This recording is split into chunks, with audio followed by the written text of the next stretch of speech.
Mais selon Kiyosaki, le problème est que l'employé dépend souvent d'une seule source de revenus. Si son emploi disparaît, son revenu disparaît aussi. L'employé travaille souvent dur, mais il a peu de contrôle sur son temps. Il doit demander des congés, respecter des horaires, suivre les décisions de l'entreprise.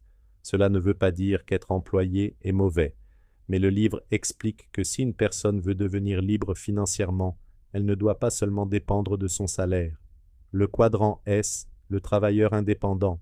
Le deuxième cadran, c'est le S pour self-employed, c'est-à-dire travailleur indépendant.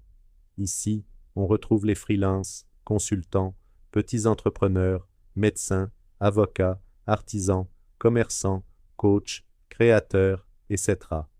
Ces personnes ne travaillent pas forcément pour un patron. Elles travaillent souvent pour elles-mêmes. À première vue, cela semble mieux que le salariat. On est son propre chef. On décide de ses prix, de ses horaires, de ses clients. Mais Kiyosaki explique que beaucoup de travailleurs indépendants restent prisonniers de leur activité.